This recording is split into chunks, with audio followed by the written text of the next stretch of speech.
168 թեմի հարգելի հետևողներ կզրուցենք Գեղամ Մանուկյանի հետ, ընդդիմադիր պատգամավոր։ Պարոն Մանուկյան, այսօրվա իրողությունների համատեքստում նաև Սամվել Կարապետյանի գործին անդրադարձեք, խնդրեմ։ Իրականում այսօր մի փոքր գրառում եմ արել։ Մի քանի օր առաջ Նիկոլին ազգային ժողով մի հատ մեծ գիտական վերլուծություն տվեցի։ 20-30-ականներին բոլշևիկները, չեկիստները, անաստվածները փորձել են եկեղեցին պառակտել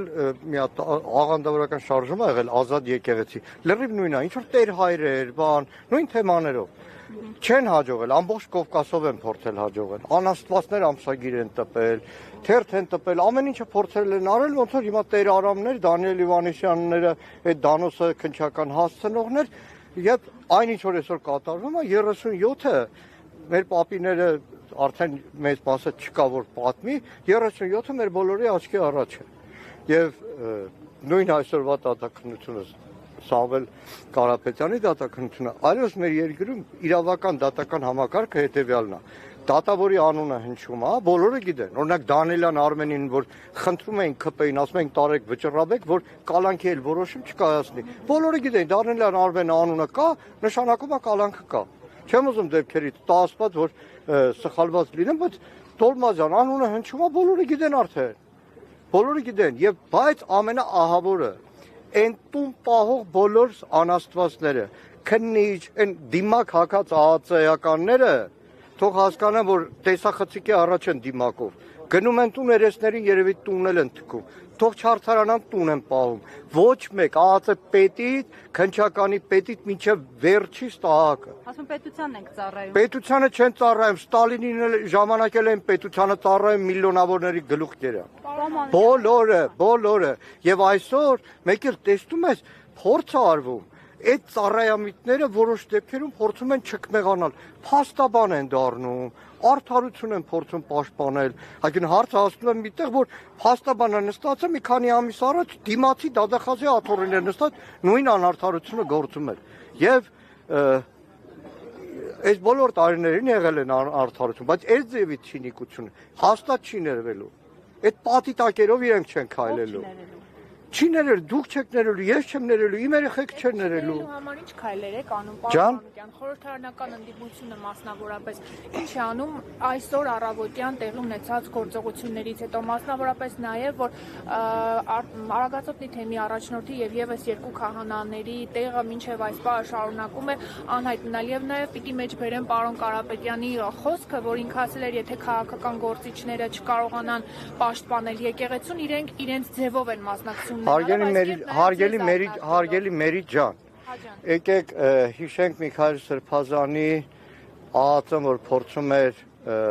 մայրաթոռից դուրս հանել, այդ օրը վերհիշենք ու հարցնենք ընդդիմությունը ինչ անում։ Ես կյանքում չէի մտածի, որ որևէ Սրբազանի թիկնապահություն եմ անելու կամ Ծերնամարտի են բռնվելու մայրաթոռը պաշտպանելու համար, որտեղ գրքերում էի կարդացել, որ 1903-ին ցարական Ռուսաստանում վանքապատկան գույքերը բռնագրավելու համար հարձակվել են եկեղեցիների վրա, փառք Աստծո, որ դաշնակցական եմ, 1903-ին մեր դաշնակցականներն են պաշտպանել, շնորհակալ եմ։ Պարոն Մանուկյան, մի հարց տամ էլի, Փաշազադեի հայտարարությունը, որ եկեղեցուն ռևանշիստ էր անվանում, որ ասում էր, այ իրենք են, որ խաղաղության գործընթացին են խանգարում, դուք այդ հայտարարությունը կապում եք այսօր տեղի ունեցած հոգևորականների։ Նայեք, Ալիևի հայրենակիցը պարբերաբար Հայաստանում իրականացնում է անօրինականություններ, ազգային արժեքների, գաղափարների վրա հարձակումներ, երբ որ շատ հաճախ Բաքվից ազդանշան է լինում, սա արդեն երկրորդ դեպքն է, Փաշազադեի մայրաթոռի հայ առաքելական եկեղեցու դեմ հարձակումը եւ դրան հաջորդած Հայաստանի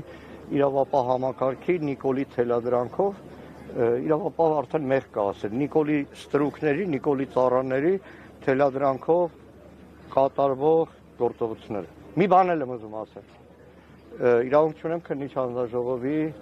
ուսումնասիրությունները բարձր։